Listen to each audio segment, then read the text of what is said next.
Cerita kembali berlanjut. Kali ini terlihat Kim Gyeon dan Mongu sudah dalam ruang istirahatnya sedang membaca kembali gulungan informasi yang diberikan oleh klan Hao. Lantas Kim Gyeon membacanya dalam hati bahwa isi gulungan tersebut ditulis oleh kepala klan Hao cabang Blue Sea, yaitu Myunggi. Dalam isi gulungan tersebut, Myunggi menjelaskan bahwa Myunggi menanyakan pendapatnya tentang Green Forest 36 House, di mana Green Forest 36 House memilih berpihak kuat kepada faksi unorthodox, yang mana itu artinya sangat bertentangan dengan aliansi Murim.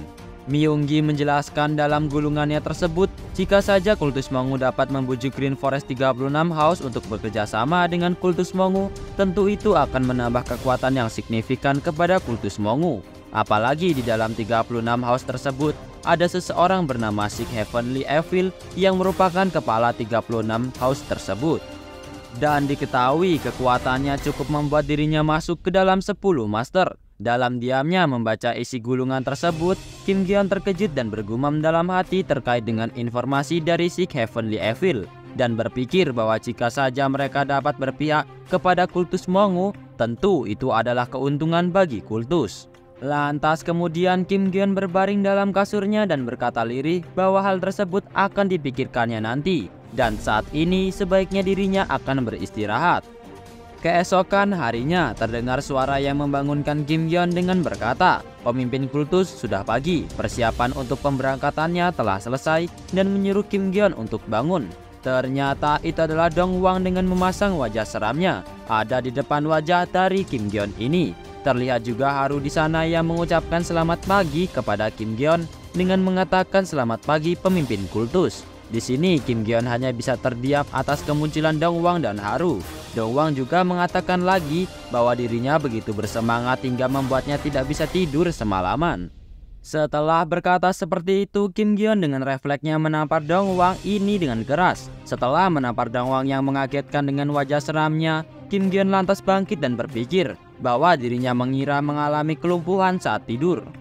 Kemudian sembari memegang kepalanya, Kim Gyeon lantas bertanya kepada Haru mengapa dirinya begitu pagi-pagi sekali datang. Saat Haru ingin merespon perkataan dari penyelamat hidupnya tersebut, tiba-tiba dari arah belakang Dong Hwang dengan mimik wajah seramnya dan berkata kepada Kim Gyeon bahwa dirinya membangunkannya karena ingin melihat wajah pemimpin kultus yang mirip naga.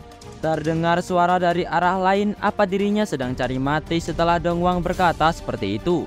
Kemudian Kim Gyeon mengonfirmasi kedatangan dari Dong Hwang dengan berkata, jadi apa mereka semua telah siap untuk berangkat? Dong Hwang lantas meresponnya dengan posisi membalikkan badannya dari arah pemimpin kultus dan mengatakan hal itu benar.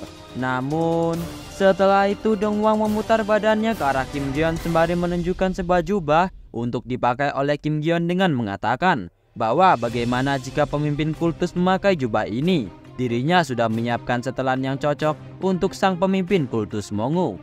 Kim Gyeon yang melihat tingkah anak buahnya ini lantas memasang mimik wajah seramnya dan berkata lirih bahwa Dong Hwang telah kelewatan karena menyuruhnya memakai seragam seperti ingin pergi ke dunia fantasi atau semacamnya.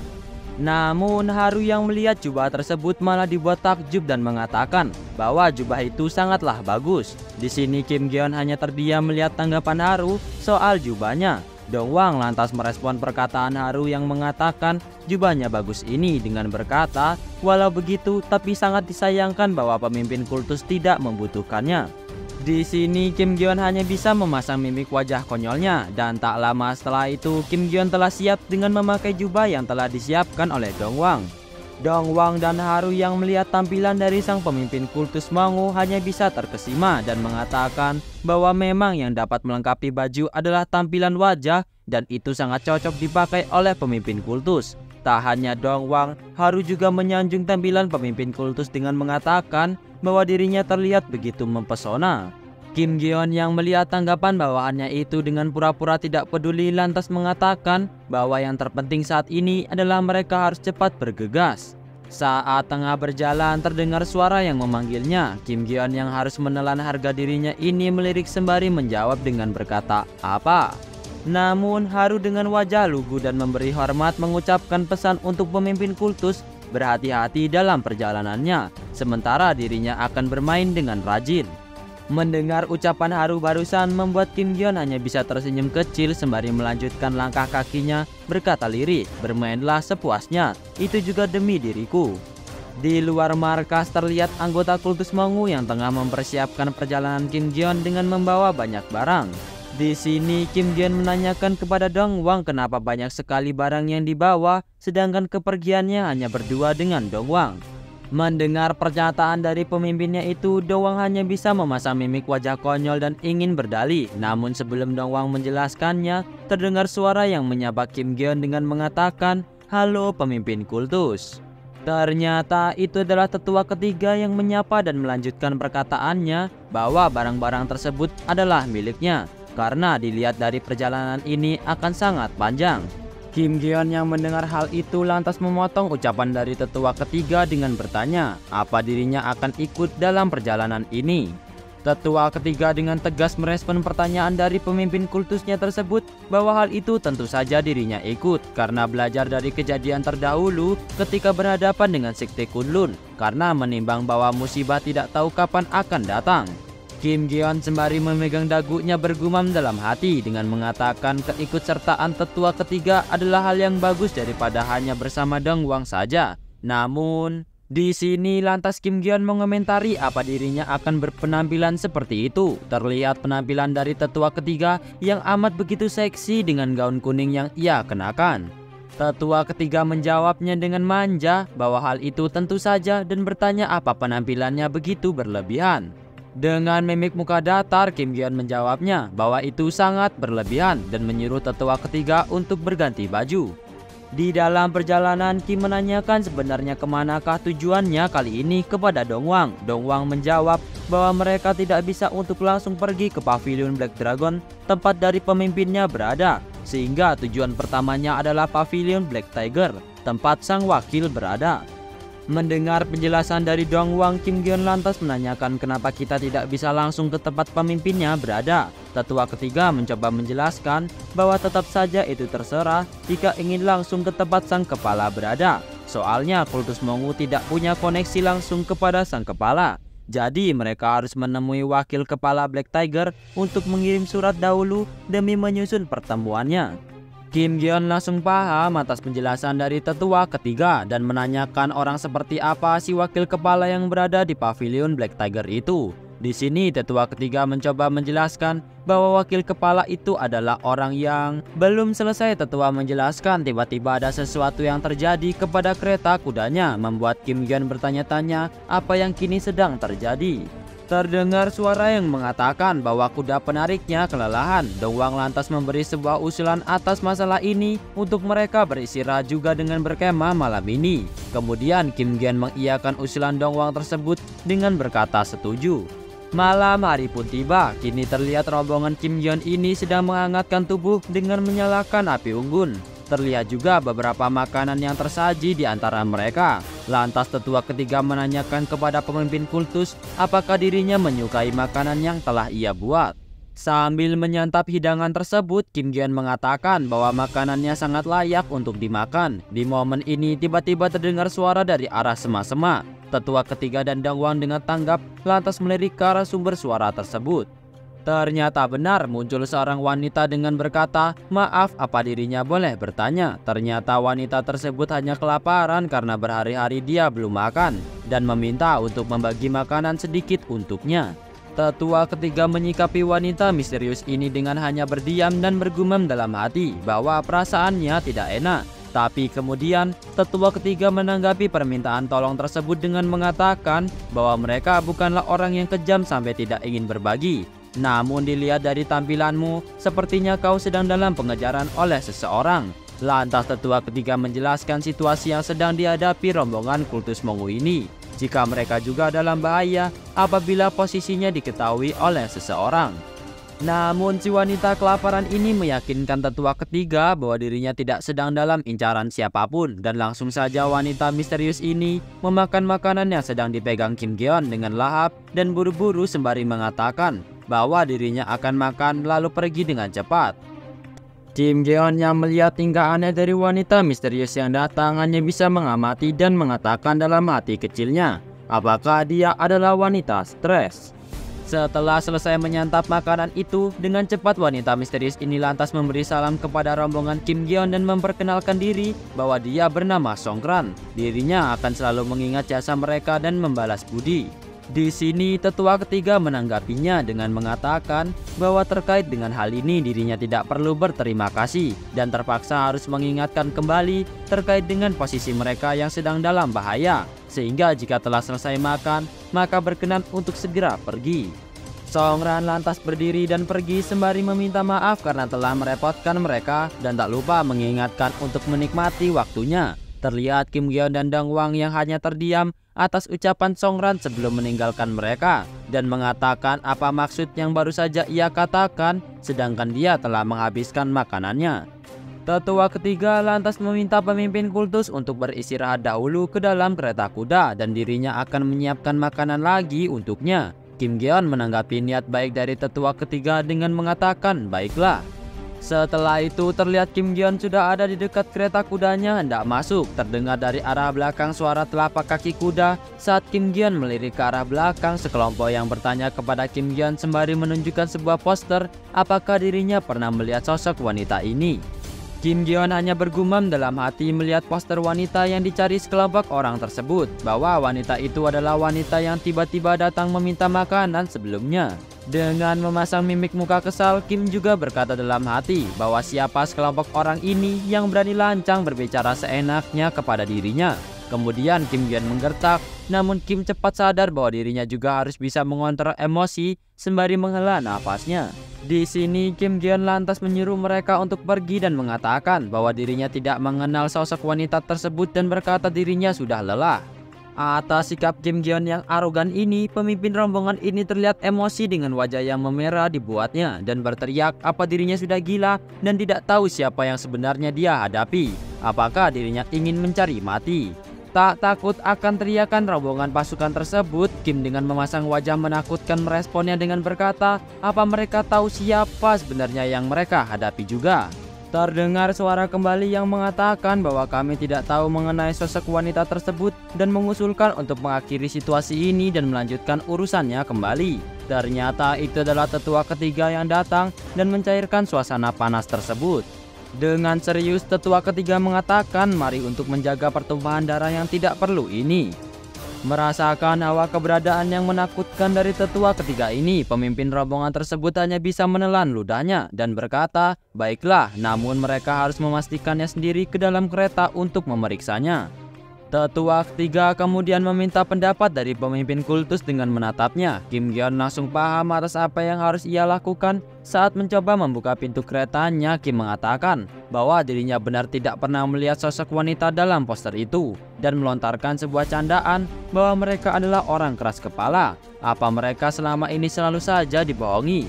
Namun saat Kim Geon membuka pintu keretanya, begitu terkejutnya telah ada Songkran yang sedang memakan sebuah kue. Songkran hanya sedikit melirik ke arah pintu dan berkata tanpa dosa. Ternyata Kim datang lebih cepat dari yang diduga. Songkran mengatakan lagi bahwa dirinya memang akan pergi, namun dirinya tidak bilang akan pergi kemana sembari tertawa kecil dengan mimik wajah tanpa dosa. Dan lagi Songkran mengatakan bahwa di dalam kereta makanannya enak-enak. Melihat bahwa Songkran ternyata ada di dalam keretanya, Kim hanya dapat memasang wajah konyolnya dan mengatakan kenapa dirinya bisa ada di dalam keretanya. Melihat yang ternyata sosok wanita yang dicarinya ada di dalam kereta Kim Geon, pemimpin pasukan tersebut lantas berkata kepada Kim Geon, apa kalian pikir dirinya akan percaya begitu saja? Ini jelas wilayah kami dan apa yang kulihat sekarang sembari mencabut pedangnya dan menyuruh pasukan lainnya untuk menangkap mereka semua. Dengan cepat pasukan lainnya segera melaju ke arah Kim Geon dan tetua ketiga. Kim Geon kemudian merogoh jubahnya untuk mengambil senjata belati kecil sembari mengatakan sepertinya dirinya tidak bisa menghindari omong kosong ini. Dan dengan sedikit tersenyum, Kim juga mengatakan bahwa dirinya menantang pasukan berkuda ini jika mereka ingin mencari mati. Tetua ketiga masih mencoba untuk dapat menenangkan situasinya dengan mencegah Kim Geon dengan berkata, pemimpin kultus tunggu sebentar. Kim Geon hanya merespon tetua ketiga bahwa semuanya sudah terlambat. Sebelum akhirnya pasukan berkuda mendekati Kim Geon, datanglah Dongwang dengan cepat langsung melumpuhkan satu di antara pasukan berkuda ini sembari mengatakan bahwa jabingan seperti kalian berani-beraninya ingin melawan kultus Mongu, juga memasang mimik muka yang menyeramkan. Dari arah belakang terdengar juga Kim Geon memanggil Dongwang. Di sini Dongwang melirik ke arah Kim Geon dan menjawabnya. Tak diduga Kim Geon menyuruh Dongwang untuk menghabisi mereka semua. Dongwang yang menerima perintah tersebut dengan senang hati dan menampilkan wajah seramnya berkata, "Gas!" Kemudian dengan cepat Dongwang mengajar pasukan berkuda ini dengan cepat dan brutal. Pasukan yang melihat kebrutalan dari Dongwang ini ketakutan dibuatnya, hingga meminta ampunan dengan berkata, "Tunggu, tolong hentikan dan ambil saja perempuan itu."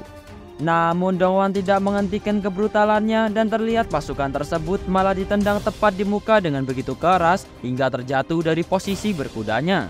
Setelah menendang anggota tersebut, Dongwang bersiap untuk meloncat ke arah anggota yang lain dan wush, Dongwang melumpuhkan pasukan selanjutnya hanya dengan cengkraman tangannya.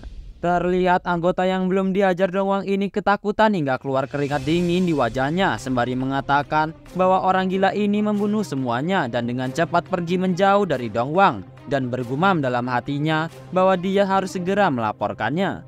Dongwang lantas mencoba mengejar anggota yang lari tersebut sembari berkata melarikan diri dan meninggalkan anak buahnya adalah tindakan pengecut. Namun anggota ini tetap saja fokus kepada pelariannya karena jika dia tidak segera melarikan diri maka dirinya bisa terbunuh sia-sia. Akan tetapi itu semua percuma. Terlihat sebuah peluru melesat tembus kepala anggota ini dan itu adalah serangan dari senjata andalan Kim Geon, yaitu pistolnya. Setelah menembak pemimpin pasukan berkuda itu, tetua ketiga berkata kepada Kim Geon bahwa dirinya telah melakukan tindakan yang amat ceroboh. Sembari memegang kepalanya, tetua ketiga mengatakan bahwa jika kita memprovokasi pasukan pemerintah, itu bukan hanya mengancam kultus Mongu, tapi seluruh dunia Murim bisa terancam. Namun atas semua tindakan yang telah ia lakukan, Kim Geon hanya meresponnya dengan tersenyum dan berkata apa yang barusan dirinya katakan. Di sini dengan wajah menyeringai, Kim Geon berkata bahwa ada sebuah pepatah yang mengatakan jika bunuh itu berarti ya tinggal membunuh saja. Anggap saja kejadian ini tidak pernah terjadi. Tetua ketiga hanya bisa membisu bergumam dalam hati bahwa pemimpin kultusnya sangat aneh.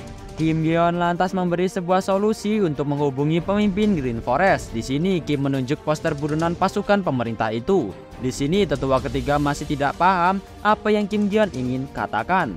Ternyata setelah dilihat secara detail, di kertas tersebut terdapat tulisan bahwa wanita buronan yang mana itu adalah Songran, merupakan putri dari ketua Green Forest.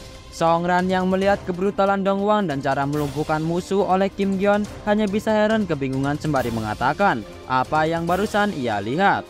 Kemudian Songran mulai mendekat kepada Kim Geon dan mengatakan bahwa dirinya tidak percaya atas apa yang Kim Geon lakukan kepada pasukan pemerintah yang ingin melarikan diri bisa mati begitu saja.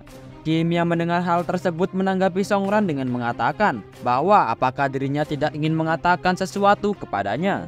Songran dengan sigap lantas memberi salam hormat dan mengucapkan terima kasih atas bantuannya dan dia tidak akan melupakan kebaikan Kim Geon dan akan membalasnya nanti. Kebetulan Kim Geon lantas meminta untuk kebaikannya itu dibalas sekarang. Di sini Songran bertanya apa yang bisa ia lakukan.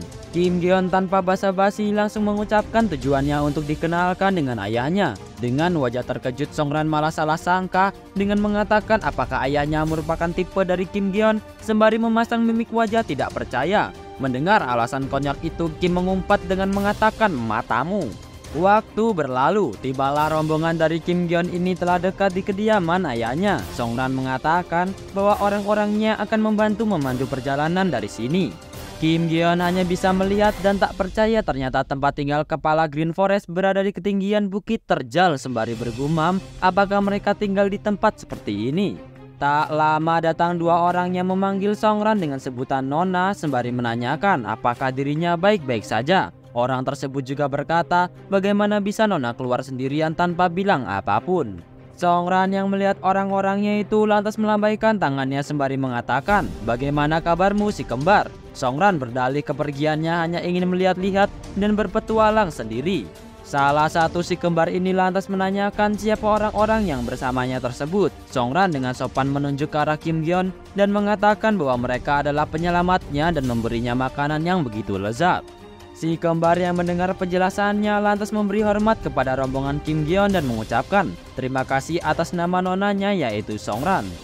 Songran mengatakan lagi bahwa maksud tujuan mereka adalah ingin bertemu dengan sang ayah. Setelah itu si kembar hanya bisa terdiam sesaat dan bergumam dalam hati walau mereka adalah penyelamat nona Songran, hal itu dapat menimbulkan suatu masalah jika membawa orang luar masuk ke dalam. Di sini Songran tahu akan apa yang dipikirkan oleh si kembar, langsung menenangkan dengan mengatakan bahwa mereka sangatlah baik, dirinya akan bertanggung jawab jika terjadi sesuatu. Jadi segera antarkan mereka menghadap ayahnya.